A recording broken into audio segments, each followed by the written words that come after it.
Baik, kita mulakan kuliah malam ini dengan membaca kitab Al-Fatihah. A'udzubillahi minasyaitonirrajim. Bismillahirrahmanirrahim. Alhamdulillahi rabbil alamin, arrahmanir rahim, maliki yaumiddin. Iyyaka na'budu wa iyyaka nasta'in. Ihdinas siratal mustaqim. Siratal ladzina an'amta 'alaihim ghairil maghdubi 'alaihim waladdallin. Amin. Assalamualaikum warahmatullahi taala wabarakatuh. Alhamdulillahillazi hadana lihaza wa ma kunna linahtadiya laula an hadanallah. Asyhadu an la ilaha illallah wahdahu la syarikalah wa asyhadu anna Muhammadan abduhu wa rasuluhu. Allahumma salli wa sallim ala sayyidina wa nabiyina wa maulana Muhammad wa ala alihi wa sahbihi wa man da'a bi da'watihi wa sanna bi sunnatihi ila yaumiddin. Rabbi shrah li sadri wa yassir li amri wa hlul 'uqdatam min lisani yafqahu qawli. Subhanaka la ilma lana illa ma 'allamtana innaka antal alimul hakim. Wala haula wala quwwata illa billahil aliyyil azim. Qala Allah Subhanahu wa ta'ala fi kitabil azim, a'udzu billahi minasyaitonir rajim. Wa man ahsanu qawlan mimman da'a ila Allah wa 'amila shalihan faqala innani minal muslimin. Maksudnya, siapakah yang lebih baik daripada orang-orang yang menyeru kepada agama Allah Subhanahu wa taala dan dia berupaya mengerjakan amalan yang soleh. Faqala, lalu dia berkata, innani minal muslimin, sungguhnya aku ini termasuk dalam kumpulan orang yang Islam. Faqala Nabi sallallahu alaihi wasallam, la yu'minu ahadukum hatta yuhibba li akhihi ma yuhibbu li nafsihi. Tidak beriman salah seorang daripada kamu sehingga dia mencintai saudaranya sama seperti dia mencintai diri sendiri. Alhamdulillah. Kita bersyukur Allah Ta'ala yang mati imam kita Ustaz Hafiz, kemudian Pak Bilal, kemudian Yang Kuasa surau muslimin muslimat yang dirahmati Allah. Alhamdulillah, kita memanjatkan puji dan syukur kepada Allah Subhanahu wa taala. Allah Ta'ala izinkan perjumpaan kita malam ini sekali lagi, insya-Allah untuk kita menyambung kitab kita Penawar Bagi Hati, yang mana kitab ini telah pun dikarang oleh Syekh Abdul Qadir bin Abdul Muttalib Al-Indonesi Al-Mandiri rahimahullah ta'ala. Jadi malam ini kita sambung di bab yang ke-berapa tu? 203. Bab syukur. Syukur dah masuk dah? Belum? Dah masuk? Sampai mana?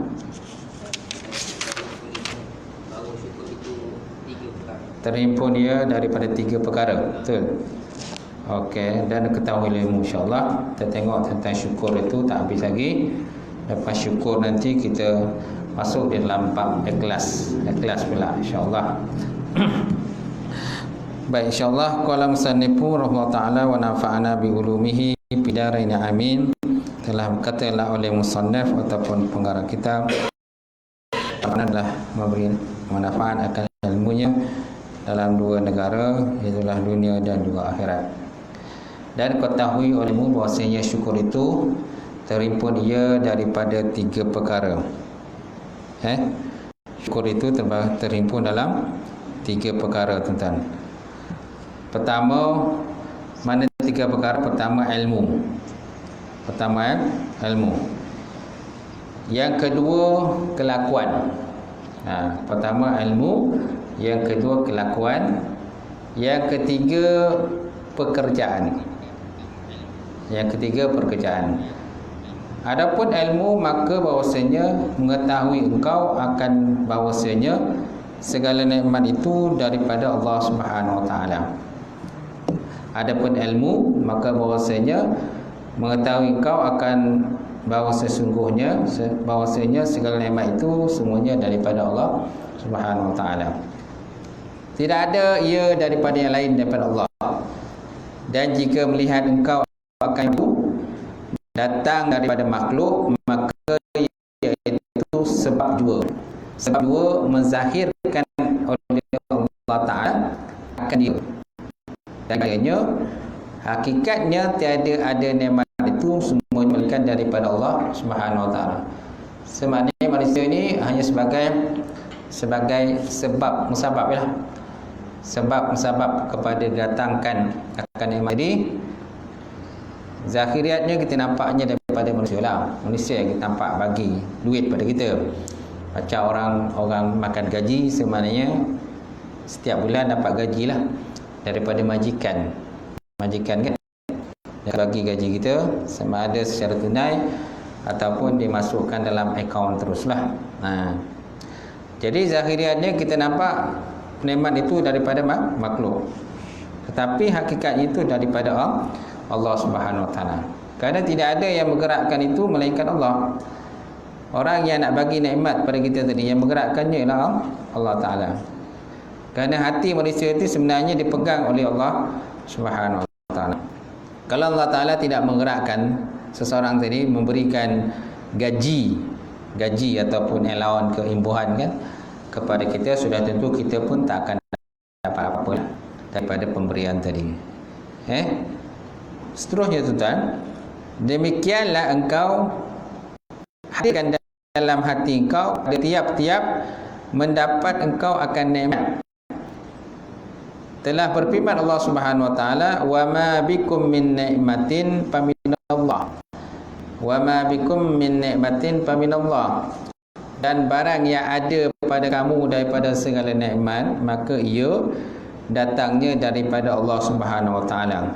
Artinya semua nikmat itu pemberian daripada Allah bagi kamu. Semua nikmat itu pemberian, kesihatan, tubuh badan, mata, telinga, hati, semua itu daripada Allah Ta'ala. Akan tetapi ada manusia yang tidak tahu itu adalah nikmat daripada Allah, disebabkan oleh kejahilan dia. Jadi dia menganggap nikmat itu daripada manusia. Bila dia nampak nikmat daripada manusia, maka dia mengabdikan diri kepada manusia. Malahan ada yang tahap sampai tingkatan menyembah manusia. Menyembah manusia kan. Kerana mereka menghukum benda zahir. Benda zahir, dia nampak orang itu bagi duit pada dia, orang itu bagi makanan pada dia kan, orang itu bagi tempat tinggal pada dia, orang itu bagi dia macam-macam lah. Jadi yang dia nampak tu manusia yang bagi. Jadi akhirnya sebabkan oleh kejahilan, dia menyembah manusia tadi dan sanggup mengabdikan diri kepada manusia, bukan kepada Allah Subhanahu wa ta'ala. Oleh itu, sebagai kita orang Islam, kita kena fahamlah benda-benda yang macam ni. Baik, kemudian, dan adapun kelakuan, maka engkau suka cita dengan Tuhan yang memberi nikmat, serta engkau membesarkan dia. Ini di dalam bentuk kelakuan. Pertama tadi, syukur dia kata terhimpun dalam 3 perkara. Pertama, ilmu. Yang kedua, kelakuan. Yang ketiga, pekerjaan. Sedangkan yang ilmu tadi kita dah cerita dah sikit. Kemudian kelakuan pula, maka engkau suka cita dengan Tuhan yang memberi nikmat, serta engkau membesarkan akan dia, mentakzimkan Allah Subhanahu wa taala. Sama ada dengan kita mengucapkan syukur kan, alhamdulillah, ataupun kita menggunakan segala nikmat tadi kepada benda-benda yang diredai oleh Allah Subhanahu wa taala. Kerana kalau kita tinjau kepada makna syukur itu ialah mempergunakan segala nikmat yang Allah Ta'ala kurniakan kepada kita kepada arah jalan-jalan kebaikan. Jalan arah kebaikan, seperti membantu orang ke kan, ataupun ialah apa saja bentuk-bentuk kebaikan, itu namakan sebagai syukur. Di samping itu kita menyebut dan membesarkan subhanallah, subhanallah, subhanallah. Alhamdulillah. Ataupun kita bila kita mendapat satu kejayaan, kita sebut Alhamdulillah. Ataupun dalam konteks yang lain pula, kita membuat sujud syukur. Sujud syukur pun dalam bentuk satu syukur kepada Allah. Ataupun dalam bentuk lain, contohnya kita belanja orang makan. Belanja orang makan. Disebabkan oleh kita mendapat sesuatu kejayaan, kita pun belanjalah orang makan. Ataupun kita buat kenduri kendara dan sebagainya. Ini pun salah satu dalam bentuk syukur juga. Sesuai dengan sabda Nabi SAW, hatta atahaddasu bi nikmatillahi syukrun. Kita menyebut-nyebut nikmat Allah Taala itu pun termasuk dalam bentuk satu syukur kepada Allah Subhanahu wa taala. Okey. Tetapi kalau berlebih-lebih sangat pula menyebut nikmat, akhirnya boleh membawa kepada riak. Boleh membawa kepada riak ataupun menunjuk-nunjuk kepada orang lain. Jadi dalam bentuk kita nak bersyukur tadi, janganlah orang kata terlampau-lampau sangat, sehingga kan menyebabkan kita jatuh riak dan akhirnya amalan kita tak diterima oleh Allah Subhanahu wa taala. Baik, kemudian dan menghinakan dia, menghinakan akan diri engkau. Ini salah satu daripada kelakuan kita bersyukur kepada Allah. Mana pertama kita suka dengan nama Allah Ta'ala, dengan kita ta'zimkan, membesar-besarkan dia. Atau dan samping itu kita menghinakan akan diri kita di atas segala nikmat yang dibagi pada kita tadilah.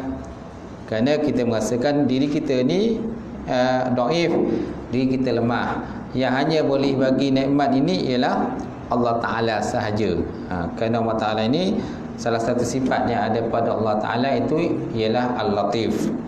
Al-Latif. Apa makna Al-Latif? Lemah lembut Allah Subhanahu wa taala. Di samping itu juga Allah Taala bersifat Ar-Rahman. Apa makna Ar-Rahman? Maha pemurah. Pemurah. Sama ada orang itu kan taat kepada dia atau tak taat ke, maka Allah Taala tetap mengurniakan nikmat kepada mereka. Baik, kemudian adapun pekerjaan, maka iaitu bahawa engkau pakai akan segala nikmat tadi pada yang disuruh oleh Allah Taala. Tiada pada yang dilarangnya, seperti engkau pakai akan mata engkau pada melihat akan Quran. Ni macam mana saya cakap tadi lah. Makna syukur itu kita menggunakan segala nikmat Allah Ta'ala tadi kepada benda-benda yang diada Allah Ta'ala. Seperti mata digunakan untuk melihat Quran, ataupun kitab hadis, ataupun kitab ilmu yang memberi manfaat, atau selain demikianlah. Ini antara contoh-contoh menggunakan nikmat kepada benda-benda kebaikan. Banyak lagi sebenarnya tujuan mata kan, untuk melihat. Kita nak pergi cari rezeki. Nak pergi cari rezeki sudah tentu kita menggunakan mata. Takkanlah kita nak tutup mata pula. Tak? Dalam solat juga kita dituntut untuk membuka mata. Dalam solat kita dituntut membuka mata. Kita tak digalakkan dalam solat itu menutup mata. Walaupun ada sebahagian orang itu menutup mata dengan tujuan untuk khusyuk dalam solat. Sebenarnya dalam konteks untuk suruh khusyuk dalam solat ini, kalau dalam hadis disuruh kita melihat kepada tempat sujud. Disuruh untuk melihat tempat sujud, bukan disuruh kita tutup mata. Kerana kalau kita tutup mata, sudah tentu nanti takut kalau terjadi apa-apa, kita tak boleh buat apa-apa lah. Contoh, tiba-tiba ular datang. Kita tengah solat, tutup mata, tiba-tiba ular datang. Bila kita buka mata, dah tiba-tiba dah ular depan mata kita kan. So macam mana? Kita tak boleh nak buat apa-apa. Paling tidak pun mungkin melompat je lah. Melompat kan, lagi putar-pating dan sebagainya kan, kelang kabut, terlanggar dinding dan sebagainya. Kenapa? Kerana takut dengan ular tadi. Gitu. Ataupun ada juga masa-masa kita boleh tutup mata. Contohnya ada gangguan-gangguan yang mungkinlah kalau kita tak tutup mata, mungkin kita, sembahyang kita tak khusyuk. Contohnya ada tulisan-tulisan yang terdapat di dinding, ataupun mungkin orang yang duduk di depan kita tadi, contoh dia memakai pakaian yang tertulis kalimat-kalimat tertentu yang lebih menyebabkan kita ini terganggu, kan? Ataupun contohnya Kan kita nampak seseorang itu pakai baju lah yang bergambar kan. Baju yang bergambar di depan kita. Jadi kita pun nasib tengok gambar tadi kan. Jadi hilanglah khusyuk kita. Perempuan pun itu juga. Perempuan pun tak digalakkan jugalah dengan memakai pakaian telekung-telekung yang berwarna-warni, yang berkelip-kelip kan, yang ada lampu kelip-kelip dekat dia punya tu. Dan semua tadi akan menyebabkan terganggulah orang yang di belakang. Ataupun mungkin bunga dia dekat telekung tu besar sangat. Jadi orang belakang pun tertanya-tanyalah, kat mana dia beli bunga ni kan, ataupun mungkin kat mana dia beli telekung ni. Jadi habis solat maka dia pun tanyalah, mana kau beli telekung ni? Cantiklah telekung kau kan. Jadi maknanya dalam solat tadi terganggulah. Ataupun mungkin kita tengah solat, tiba-tiba isteri kita buat benda-benda yang bukan depan kita sehingga mengganggu kita. Dia mengacang-acah kita solat, tengah solat kan.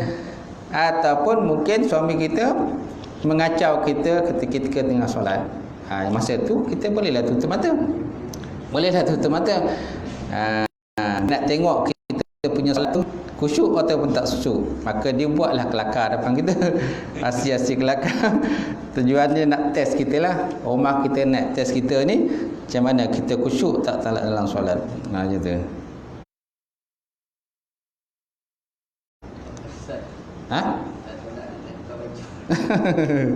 Baik Kemudian adapun pekerjaan maka iaitu bahawa engkau pakai segala nikmat itu pada yang disuruh oleh Allah Subhanahu Wa Taala, tiada pada yang dilarangnya, seperti engkau pakai akan mata engkau pada melihat akan Quran atau kitab hadis atau kitab ilmu yang bermanfaat, dan jangan engkau pakai akan dia pada melihat benda-benda yang haram, benda-benda lucah, benda-benda yang kata mengaibkan dan sebagainya. Seperti perempuan ajnabi, mana perempuan yang halal kita berkahwin, yang perempuan yang bukan muhrim engkau, perempuan yang bukan muhrim engkau, bukan mahram, bukan yang muhrim, bukan mahram, bukan yang bukan mahram engkau, dan bukan isteri engkau, dan bukan isteri engkau. Dan semua itu tadi boleh menariklah, menarik minat kita terhadap seseorang tadi. Dan bukan juga sahaya engkau. Itu kalau seandainya seorang Said Said yang mempunyai hamba sahaya, dia ada hamba sahaya dia sendiri. Jadi dia boleh melihat kepada hamba sahaya sahaja. Tak perlulah melihat kepada hamba sahaya orang lain. Dan seperti engkau belanja harta engkau pada nafkah anak bini engkau. Anak bini bukan anak bini, anak isteri engkau lah. Dan pada menuntut ilmu dan pada menunaikan haji, tiada pada maksiat seperti berjudi dan loteri dan ekornya apa tu? Nombor ekor. Nombor ekor lah. Okay. Jadi kamu janganlah gunakan mata tadi kan, melihat benda-benda haram tadilah, seperti berjudi ataupun contohnya beli nombor dan sebagainya, dan juga minum arak dan sebagainya. So maknanya kita menggunakan anggota badan tadi pada benda yang tidak diredai oleh Allah Subhanahu Wa Taala. Bukan saja mata saja, malahan tangan juga. Ialah bila dah berjudi sudah tentu melibatkan tangan. Bila dah berjudi sudah tentu melibatkan pemikiran juga. Kan apa nombor yang kita nak tulis? Apa nombor yang nak ditulis? Kan nombor flat kereta Ustaz Hafiz ke? Apa nombor flat kereta dia? Cuba ingat kan. Tulislah kan nombor tu. Mungkin dengan nombor imam ni mungkin penuh kat ni. Nombor kereta kan. Kerana ada sebuah orang ni dia suka mengingat nombor. Saya fikir apa hal dia suka ingat nombor. Rupanya dia suka beli nombor. Dia suka beli nombor. Dia kalau ada kemalangan dan sebagainya kan, dia catat apa nombor kereta yang kemalangan tadi. Kereta insiden tadi, lori terbalik kan, dia tengok nombor lori terbalik apa nombor dia. Kan 4422 ke 322 ke dan sebagainya. Lepas tu dia pergi kedai nombor tu, dia tulislah. Mudah-mudahan dengan nombor tadi mungkin dia boleh dapat menang lah dapat duit dan sebagainya. Itu kalau kaki nombor. Kojonya tu ialah kojoh. Di samping itu, kalau dia tak tulis, contoh kalau kereta tak aksiden pun, mungkin dia akan pergi jumpa kubur ke, kubur mana-mana, dia akan puja kubur lah. Kubur-kubur yang tinggal-tinggal lautan dan somak tu, itulah dia bawa lilin, dia bawa ayam golek, dia bawa apa lagi, pul kuning, dia bawa itulah pisang dan macam-macam lagi dah. Lepas tu dia pun menurun lah, nurun kan, memuja kubur dan sebagainya. Mudah-mudahan dengan kubur tadi, mungkin dia puja tadi, mungkin dia dapat nombor. Hantu tu pun keluar dan dia bagi nombor, dia kata. Tulis nombor ni, dia kata. Ni menang ni, dia kata. Tengok-tengok nombor tu rupanya sama dengan kereta Ustaz Hafiz. Rupa-rupa menang pula kan. Macam tu. Insya-Allah tuan-tuan. Baik, seterusnya, dan ketahui olehmu bahwasanya tiada sempurna syukur itu melainkan syukur mereka yang meluaskan, syukur mereka yang meluaskan, tu tak? Allah Ta'ala padanya, meluaskan Allah Ta'ala adanya, maka melihat ia pada tiap-tiap sesuatu itu akan dan rahsia dan yang kasih Allah Ta'ala padanya, maka mengerjakan ia dengan ia. Okey, ulang balik, ketahui lima tuan-tuan bahwasanya tiada sempurna syukur tadi melainkan syukur mereka yang meluaskan Allah Ta'ala akan meluaskan Allah Ta'ala akan adanya, maka melihat ia pada tiap-tiap sesuatu itu akan hikmah dan rahsia dan kasih Allah Ta'ala padanya. Semaknanya setiap benda yang berlaku pada diri dia dengan segala nikmat-nikmat yang ada pada dia, maka dia berfikirlah ni tentu ada hikmah dia, tentu ada hikmah dia kan. Mungkin dia dapat bentuk nikmat tadi mungkin disebabkan oleh kesabaran dia sebelum ni, maka disebabkan kesabaran dia sebelum ni, maka Allah Ta'ala bagi dia sesuatu kejayaan. Semaknanya ada nikmah daripada apa yang berlaku sebelum ini. Kemudian dengan itu juga ada rahsia lah. Dengan dia mendapat suatu kejayaan, ke situ pun ada rahsia-rahsia tertentu yang kadang-kadang kita tak nampak, dan yang kasih Allah Ta'ala pada dia, maka mengajarkan ia dengan dia apa yang disuruh oleh Allah Subhanahu Wa Taala.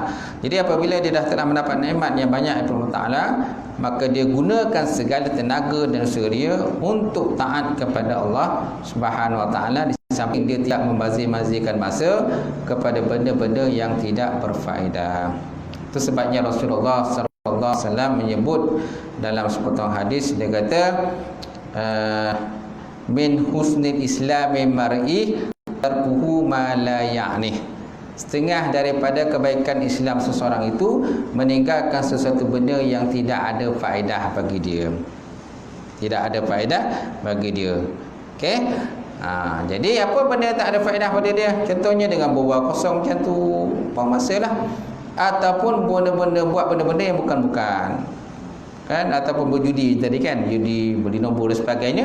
Itu semua benda-benda tidak berfaedah.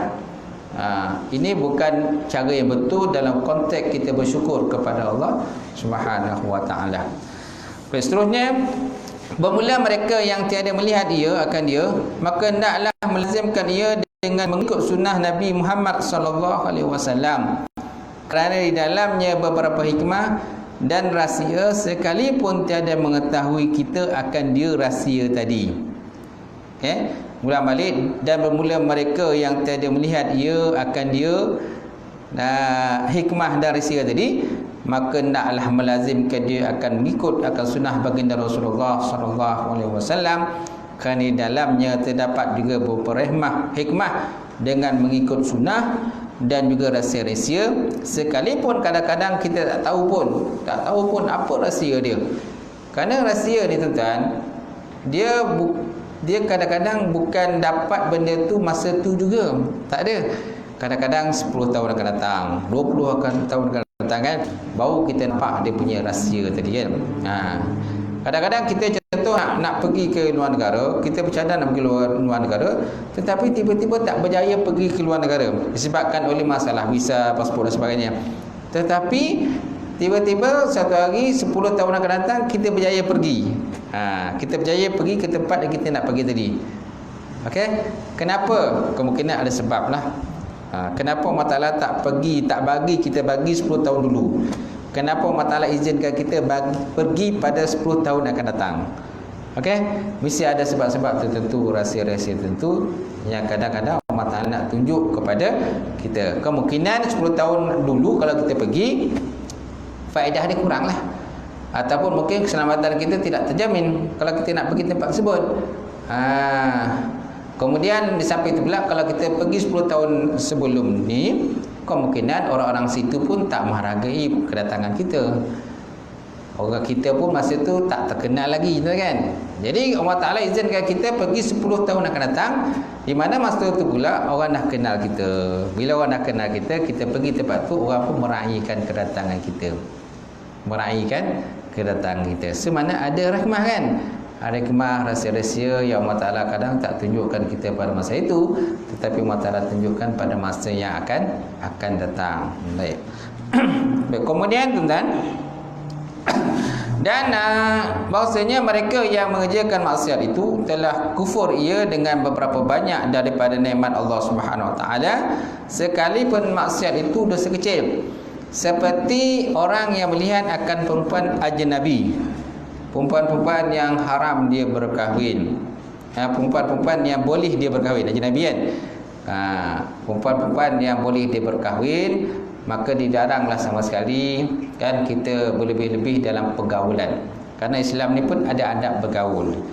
Dalam Islam ada adab bergaul laki-laki dengan perempuan. Kita jangan samakan diri kita dengan budaya-budaya barat, di mana budaya barat itu dah tidak ada perbezaan, kan, muhrim ke bukan muhrim ke, mahram ke bukan mahram dan sebagainya, bebas saja bergaul di antara satu sama lain. Jadi berbeza dengan Islam. Islam ni kalau dalam satu majlis, contoh diasingkan. Dalam satu majlis diasingkan mana tempat duduk lelaki, mana tempat duduk perempuan. Tapi kalau di barat tak ada pengasingan. Lelaki perempuan campur lah. Itu sebabnya banyak benda-benda yang bukan-bukan berlaku, perzinaan, kemudian apa lagi tu kan, anak buah nikah dan sebagainya, keruntuhan budaya ataupun akhlak dalam sesuatu masyarakat. Baik, kemudian maka telah kufur ia akan nikmat mata. Jadi apabila dia tidak menahan akan pandangan matanya dengan suka melihat kepada perempuan-perempuan yang ajnabi yang boleh dia berkahwin, maka sesungguhnya dia telah kufur akan nikmat mata tadi. Maknanya dia gunakan mata tadi pada tempat dia tidak layak. Apalagi kalau contohnya dia melihat benda-benda yang haram yang lain, seperti yang kata gambar-gambar lucah, video-video lucah dan sebagainya, kan. Itulah kita gulah. Sudah tentu besok benda itu tadi akan dipersoalkan di hadapan Allah Subhanahu Wa Taala tentang di akhirat besok. Kita tahulah, bila kita manusia tadi berhadapan dengan Allah Subhanahu Wa Taala, ditanya akan amalan-amalan mereka yang lepas dan dibuka amalan mereka. Yang berkata masa itu ialah anggota badan, anggota yang berkata, sedangkan lidah dikunci oleh Allah Subhanahu Wa Taala. Bila tanya dengan mata, betul tak engkau ada melihat benda ni? Mata menjawab, ya, saya ada melihat. Kemudian tanya dengan telinga, betul tak engkau ada mendengar benda ni? Telinga kata, ya, saya ada mendengar. Tangan, betul tak engkau ada buat benda ni? Ya, tangan kata ada dibuatkan. Kemudian ada tak dia bertaubat dan dia beristighfar pada aku? Dia tak ada bertaubat istighfar. Jadi terbongkanglah, kan, mengaibkanlah, memalukanlah hamba tadi di sisi makhluk yang lain di hadapan Allah Subhanahu Wa Taala. Tetapi kalau seandainya dia bertaubat kepada Allah, dia ada istighfar kepada Allah Taala, jadi Allah Taala membersihkan dosa-dosa yang dia lakukan tadilah. Baik, kemudian dan telah kufur ia akan nikmat cahaya matahari, dan telah kufur ia akan segala nikmat yang tiada sempurna melihat melainkan dengan dia, seperti matanya dan matahari dan langit, kerana tiada sempurna melihat melainkan dengan mata, dan tiada sempurna matahari dan cahaya melainkan dengan adanya langit. So maknanya mata, cahaya matahari ada kait mengait di antara satu sama lain. Kerana manusia ini melihat mesti menggunakan cahaya. Tak ada cahaya kita tak boleh lihat. Tak ada cahaya kita tak boleh nak lihat. Sama ada cahaya matahari ataupun cahaya bulan ataupun cahaya lampu dan sebagainya. Ini semua adalah pembantu kepada kita untuk kita melihat sesuatu benda. Okey. Kalau macam laptop tu, macam smartphone je, cahaya yang ada pada smartphone lah. Kerana memang smartphone tu macam laptop tu memang dibuat memang ada cahaya dalam dia. Kalau tak ada cahaya, macam mana kita nak lihat, nak membaca data-data yang terdapat dalam komputer kan? Mesti ada cahaya dia. Okey. Jadi dengan cahaya tadi, cahaya lampu yang terdapat dalam alat-alat tu, maka dapatlah kita melihat putih-putih maklumat yang terdapat dalam tu.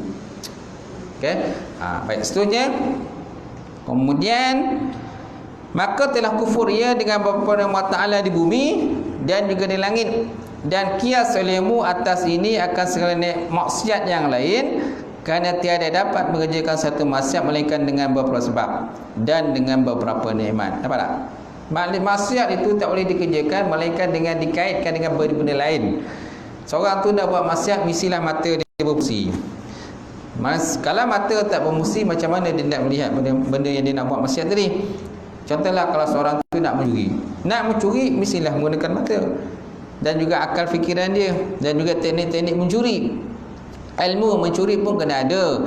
Nak pecahkan peti surau nak pecahkan peti surau, nak pecahkan peti masjid kan, mestilah ada tahu teknik-teknik cara nak memecahkan itu. Kalau tak tahu cara memecahkan, tak guna juga jadi pencuri. Jadi akhirnya ditangkap oleh polis, masuk lakap dan sebagainya. Tuan-tuan, dia mesti juga tak tahu teknik-teknik mencuri. Tapi saya bukan nak suruh tuan-tuan mencuri, tak ada. Saya bukan nak tuan-tuan mencuri peti masjid surau dan sebagainya, tak ada. Tapi nak menyatakan pada kita, maknanya nak mencuri pun kena ada ilmu juga cara mencuri. Kemudian mata pun boleh nampak. Kalau mata dibuta, macam mana dia nak mencuri? Telinga pula mendengar. Kan ketika nak mencuri, sudah tentu dia kena mendengar. Takut nanti kalau ada orang datang, imam datang, tengah-tengah mencuri, tiba-tiba imam datang, dah tak jadi mencuri. Dah tak jadi mencuri. Kemudian dia tahu kalau sekarang ni macam di surau atau di masjid, dia dah ada pasang CCTV kan. CCTV. Jadi waktu nak mencuri itu sudah tentu dia tutup muka dia. Kalau tutup muka, jadi CCTV pun nampak. Tapi ada juga jenis-jenis pencuri ini, dia tunjuk muka dia kat CCTV tu. Dia kata, dia cabar imam kalau nak tangkap dia, tangkaplah dia kan. Dia cabar pula, dia tunjukkan muka kat CCTV tu. Oh, ni orang ni pun kan. Dia tengok-tengok tak pernah jumpa orang ni. Ni bukan orang sini ni. Tak daripada mana datang ni? England ke orang kan? Tu cubanya bila cari jumpa, tak jumpa budak tu. Rupanya bukan orang sini. Orang tempat lain, tuan-tuan. Maksudnya, tuan-tuan, kerana tiada dapat mengerjakan satu maksiat melainkan dengan beberapa sebab dan beberapa nikmat yang lain. Sebenarnya kalau nak curi pun mesti ada nikmat yang lain. Sihat tubuh badan. Nak buat maksiat pun mesti sihat tubuh badan. Kalau badan tak sihat, macam mana nak buat maksiat? Tak? Kemudian, dan yang melazimkan oleh ada semuanya akan menjadikan langit dan bumi. Dan bahasanya tiada sempurna syukur melainkan daripada mereka yang menunaikan ia akan dia dengan ikhlas kerana Allah Subhanahu Wa Taala, ketunggalannya Allah, tiada kerana sesuatu yang lain daripadanya Allah Subhanahu Wa Taala. Maka kerana demikian tadi, hendaklah menyebut hamba akan dalam bab ikhlas pula. Dah habis dah syukur, kita pun masuk dalam bab ikhlas pula. Ikhlas kepada Allah Subhanahu Wa Taala. Baik. Bab yang kena pada menyatakan ikhlas. Ketahui olehmu bahawasanya ikhlas itu menunggalkan Allah Ta'ala pada segala taat dengan qasad. Mana ikhlas tadi ialah kita menunggalkan Allah Ta'ala pada segala taat dengan qasad ataupun niat kerana Allah Subhanahu Wa Ta'ala. So mana ikhlas ni, mana kita menunggalkan, mana kita mengakui bahawa di dalam apa saja bentuk ibadah kepada Allah Ta'ala tadi, kita menyerahkan segala ibadah tadi kepada Allah Subhanahu Wa Ta'ala. Kita buat tadi kerana Allah Subhanahu Wa Ta'ala, lillahi ta'ala. Itu sebabnya setiap kali kita nak buat amal kebajikan, kan kita digalakkan dengan lillahi ta'ala, kerana Allah Subhanahu Wa Ta'ala. Contoh dalam solat ya. Dalam solat kan kita disunatkan, kita orang kata melapaskan, contohnya usolli fardhu zuhri arba'a rakaatin fardu alayya lillahi ta'ala kan. Adaan lillahi ta'ala, tunai kerana Allah Subhanahu Wa Ta'ala. Kenapa mesti disebut lillahi ta'ala tadi? Tak sebutkan boleh. Kenapa disebutkan? Kerana untuk supaya hati kita tadi benar-benar kita buat tadi kerana Allah Subhanahu Wa Taala, bukan kerana yang lain. Malangnya di kalangan kita ni kadang-kadang dalam solat tu dia sebut lillahi taala. Waktu dia takbir Allahu Akbar, dalam hati dia kata saja aku sembahyang zuhur 4 rakaat kerana tunai kerana Allah Subhanahu Wa Taala. Tapi dalam masa sama hati dia lepas tu dia nak tunjukkan pada orang lain dalam ibadah dia kan. Jadi mana dia ikhlas tadi? Dah lari dia daripada ikhlas kepada Allah Subhanahu Wa Taala. Waktu takbir tu ikhlas, tapi bila dah masuk dalam solat dah tak ikhlas lagi dah. Ada yang berlaku begitu. Baik, kemudian dan iaitu bahawa mengenaki ia dengan taatnya itu akan semata-mata menuntut hampir dia kepada Allah Subhanahu Wa Taala.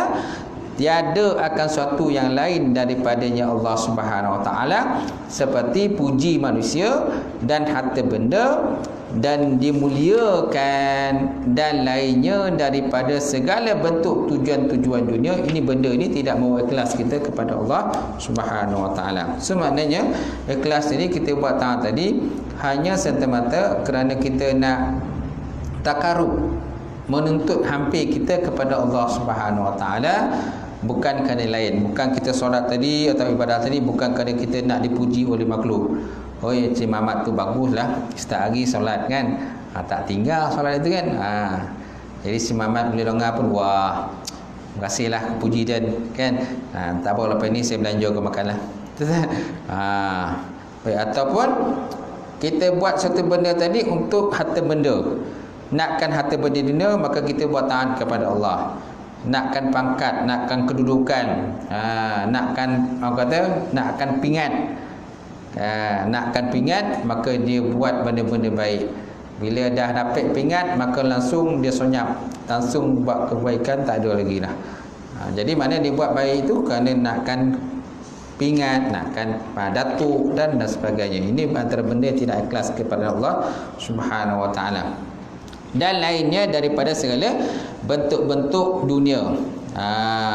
Contohnya kalau pada zaman Nabi SAW dalam bab hijrah, contohnya ada di kalangan sahabat tadi ataupun lelaki yang berhijrah tadi, dia berhijrah tadi bukan kerana Allah Ta'ala dan Rasul, tapi berhijrah kerana perempuan yang dia nak berkahwin. Seperti hijrah Abu Qais, di mana Abu Qais ni dia berhijrah kerana nak berkahwin dengan seorang perempuan, bukan hijrah tadi kerana Allah Ta'ala dan Rasul. Sesuai dengan hadis Nabi SAW yang berbunyi innamal a'malu binniyat wa innamal likulli imri'in ma nawa faman kana hijratu ila Allah wa rasulihi fa hijratu ila Allah wa rasulihi wa man kana hijratu ila dunya aw imra'atin yankihuha fa hijratu ila ma hajara ilaihi, kama qala Rasulullah SAW. Sesungguhnya setiap amalan itu berdasarkan kepada niat, dan seorang itu sesuai dengan apa yang diniatkan dia. Apa yang diniatkan waktu dia nak ibadah tadi, dia nak buat satu pekerjaan. Maka barang siapa yang hijrahnya kepada Allah Ta'ala dan Rasul, maka kembalilah hijrah tadi kepada Allah Ta'ala dan Rasul. Maka barang siapa hijrahnya ke dunia atau mana-mana perempuan yang nak berkahwin, maka hijrah tadi kembali kepada apa yang diniatkan tadilah, kerana dunia ataupun kerana perempuan yang dia nak berkahwin. Tuan-tuan. Kemudian dan bahawasanya ikhlas itu satu kelakuan hati yang dipuji oleh Allah Subhanahu Wa Taala, dan tiada terima akan amalan yang ibadah melainkan dengan dia ikhlas. Sebagaimana Allah Taala menyebut dalam Quran, dia kata wa ma umiru illa liya'budullah mukhlisina lahuddin wa ma umiru, dan tiada mereka itu diperintahkan ataupun disuruh illa kecuali liya'budullah, supaya menyembah Allah Subhanahu Wa Taala mukhlisin, dalam keadaan ikhlas kepada Allah, lahuddin, baginya itu din, agama. Baginya din mana agama. Kalau sini diterjemahkan, dia kata tiada disuruh akan mereka itu melainkan dengan menyembah mereka itu akan Allah Ta'ala pada ketika membersihkan mereka itu baginya akan agama daripada syirik yang besar dan juga syirik yang kecil. Mukhlisina lahuddin, liya'budullah mukhlisina lahuddin.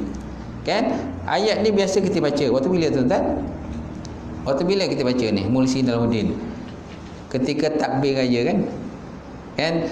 Allahu akbar, Allahu akbar, Allahu akbar, Allahu akbar, Allahu akbar, Allahu akbar, walillahil hamd. Tak?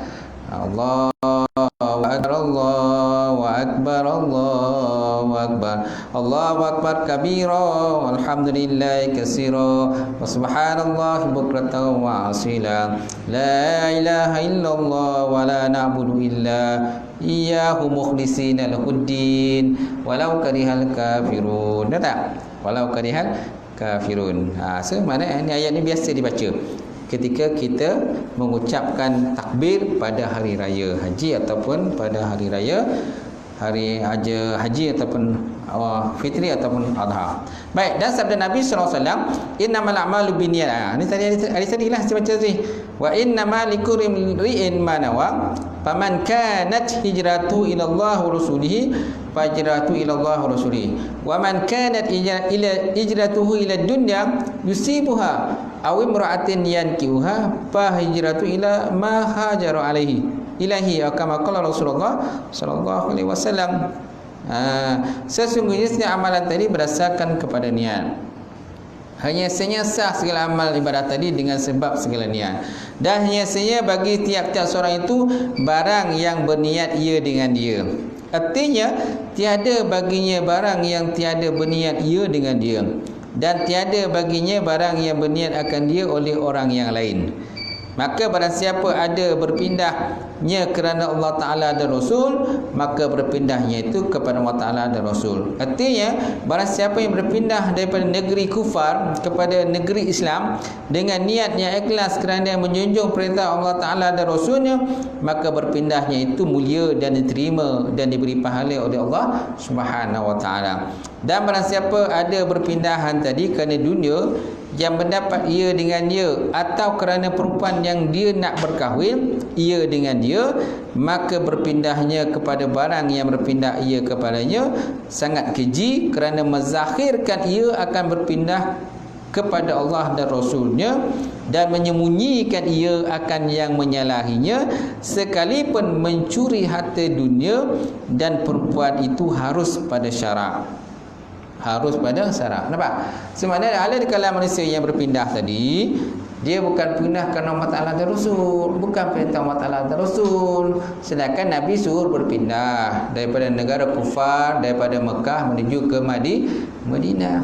Di kalangan yang berpindah tadi ada macam-macam ragam lah, macam-macam ragam. Ada berpindah kerana perempuan, ada berpindah kerana harta, dan macam-macam lagi lah. Yang paling mulia ialah berpindah kerana Allah Ta'ala dan Rasul dia. Malahan mereka meninggalkan segala harta-harta benda mereka di Mekah.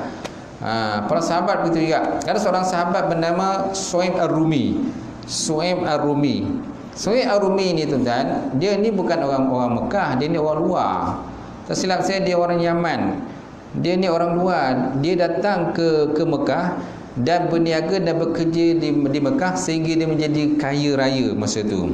Kemudian ketika dia dah masuk Islam, kemudian datangnya perintah Allah Ta'ala supaya berhijrah, maka dia pergi berhijrah. Ketika dia berhijrah tadi, dia nak membawa segala harta dia bersama. Segala hartanya bersama pergi menuju ke Madinah. Maka Abu Lahab ataupun Abu Jahal tiba-tiba bertanya dengan dia, wahai Suhaib, dia kata, kau nak pergi mana ni? Aku nak pergi berhijrah kerana Muhammad suruh aku berhijrah daripada sini. Kerana di sini keselamatan aku tidak terjamin.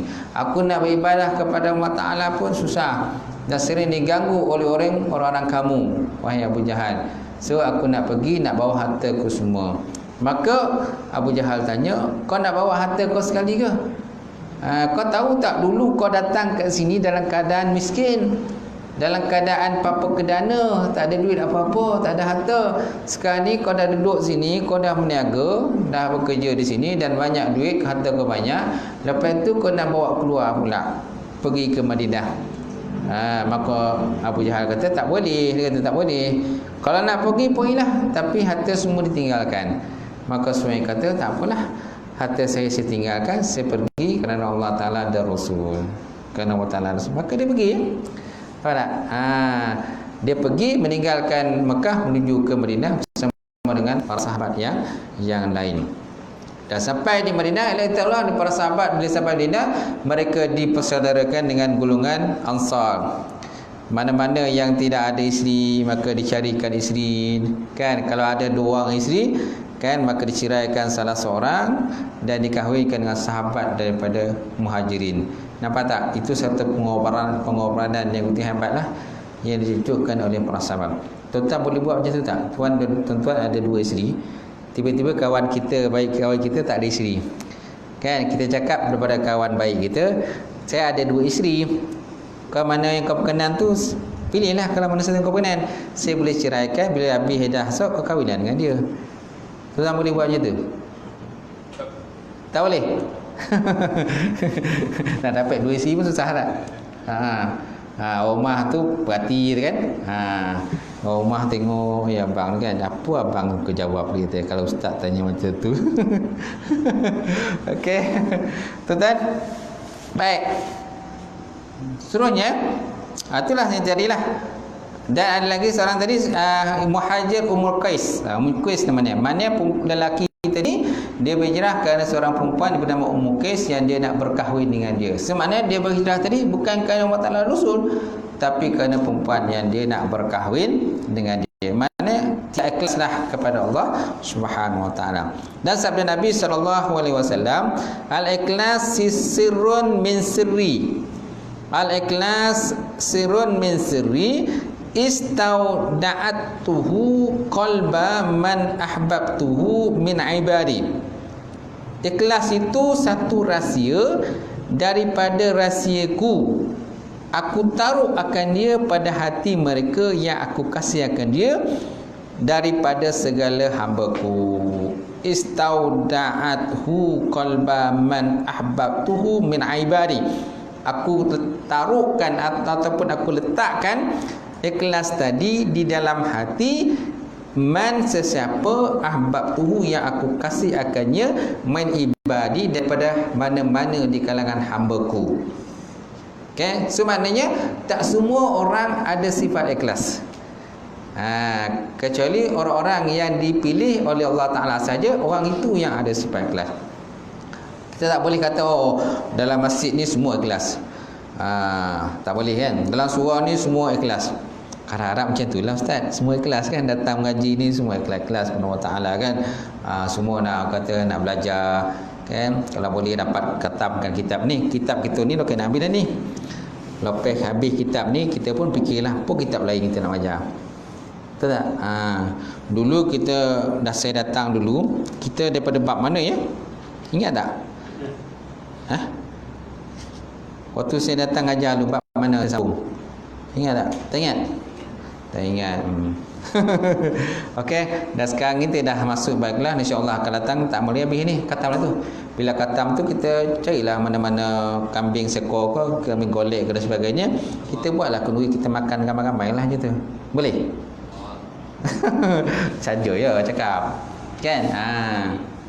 Okey, insya-Allah. Lepas tu besok kita gantilah kitab lain. Baik. Dan ketahui ilmu bahasanya ikhlas itu 3 pangkat. Okey, ikhlas ni ada 3 dia punya pangkatnya. Seperti yang menyebut akan dia oleh Syekhul Islam di dalam Syarah Al-Qusairiyah. Syekhul Islam dalam Syarah Al-Qusairiyah dia kata pangkat yang pertama bahawa mengerjakan oleh hamba akan amal ibadah kerana semata-mata menjunjung perintah Allah Subhanahu Wa Taala, maka ini ikhlas yang lebih tinggi. Sebenarnya ikhlas ada 3. Pertama, ikhlas tahap tinggi, iaitu seorang tadi mengerjakan akan segala amal ibadah tadi hanya semata-mata menjunjung titah perintah Allah Ta'ala. Maka ini ikhlas yang paling tinggi. Pangkat yang kedua, ikhlas yang pertengahan, iaitu bahawa mengerjakan dia akan amal ibadah tadi kerana menuntut pahala dan kerana lari daripada siksaan Allah Ta'ala. Dia buat ibadah tadi kerana nak pahala. So besok janganlah kita kata kau sembahyang kau sembahyang tu untuk apa? Aku nak pahala. Tak boleh. Kan ini tak ikhlas dia kata. So maknanya ikhlas juga. Maknanya kalau kita ibadah tu nakkan pahala, nakkan syurga, nak kahwin bidadari dah kan. Nak bawa rumah kita masuk syurga sekali, betul tak? So mana ikhlas jugalah. Dan juga menghindarkan kita daripada azab neraka. Itu semua ikhlas. Cuma ikhlas yang bentuk pertengahan, ausat ataupun pertengahan.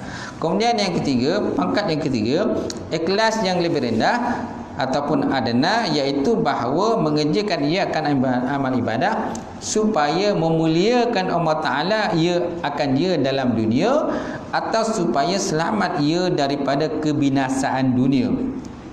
Yes. Jadi dia buat ibadah tadi supaya Allah Ta'ala memuliakan dia dalam dunia, dan supaya dia terhindar daripada bala bencana, musibah-musibah dan sebagainya yang berlaku dalam dunia. Ini pun ikhlas juga. Ini pun ikhlas, tapi ikhlas yang tingkatan bawah. So tuan-tuan nak pilih yang mana? Pilih atas ke, pilih tengah-tengah ke, pilih bawah. Kan? Ramai di kalangan kita sudah tentu nak yang di atas. Kalau syurga tu nak syurga yang paling tinggi. Syurga paling tinggi apa? Syurga Firdaus kan? Syurga Firdaus, syurga paling tinggi. Semua nak masuk syurga Firdaus. Yang masa yang ada dalam syurga Firdaus ialah para nabi, para rasul dan sebagainya. Nabi Muhammad SAW duduk kat situ. So semua nak akan syurga Firdaus, tak nak syurga yang paling bawah. Kerana syurga pun ada 100 tingkat, betul tak? Syurga ada 100 tingkat. Yang paling tinggi ialah syurga Firdaus. Paling bawah tak tahulah apa nama syurga paling bawah, tak ada nyatakan. Baik, seterusnya. Kemudian yang pertama, seperti mereka yang membaca surah Al-Waqiah supaya memurahkan Allah Ta'ala akan rezekinya. Okay. Yang pertama ni benda yang dalam yang bab ketiga, pangkat ketiga kan? Betul tak? Pangkat ketiga kan? Pangkat ketiga, ikhlas yang lebih rendah, iaitu bahawa mengerjakan dia akan amal ibadah supaya mulia Allah Ta'ala akan dia dalam dunia, dan supaya selamat ia daripada kebinasaan dunia. Yang pertama, seperti mereka yang membaca surah Al-Waqiah supaya memurahkan Allah Ta'ala akan rezeki dia. Yang pertama. Yang kedua, seperti mereka yang membaca Qul a'udzu birabbin nas supaya terpelihara akan dia daripada waswas syaitan. Dan barang yang lain lagi daripada tiga pangkat ini, maka tiada ia ikhlas, bahkan adalah dia riak. So maknanya kalau selain daripada tadi, selain daripada tiga pangkat tadi, yang pertama tadi dia ikhlas pertama tingkatan tinggi, mana dia buat amalan tadi semata-mata kerana Allah Ta'ala.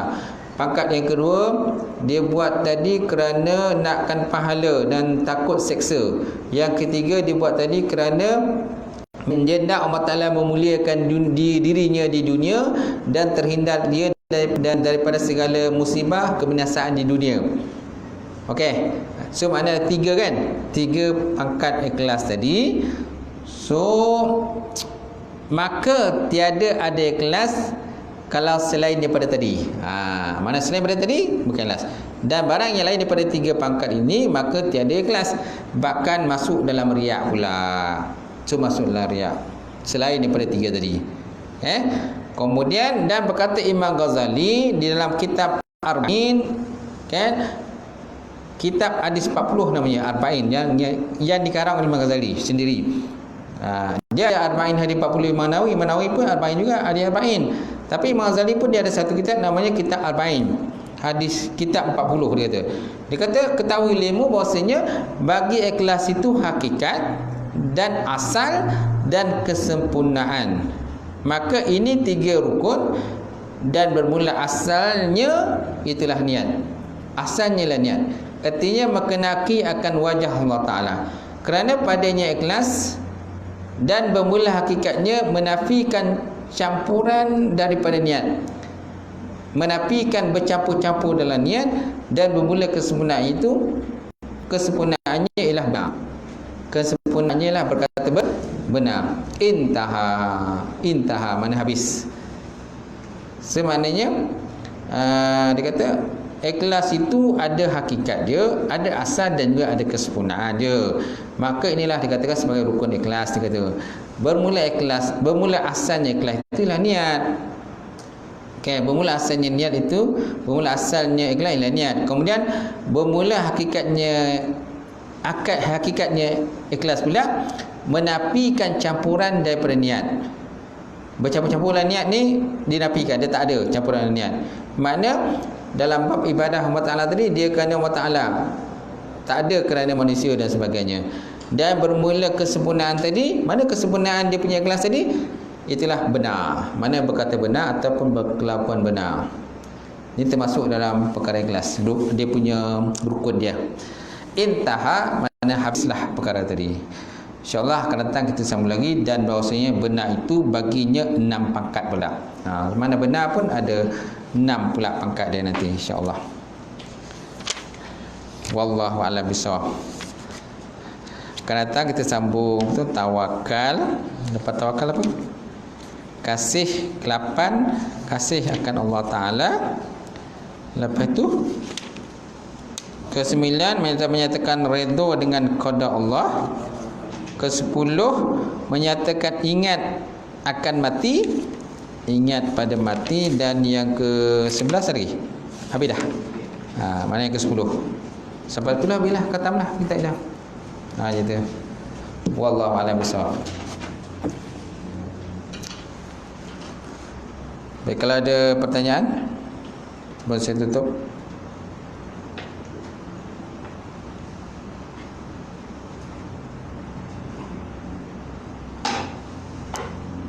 Ada? Kalau orang bola kan? Orang bola.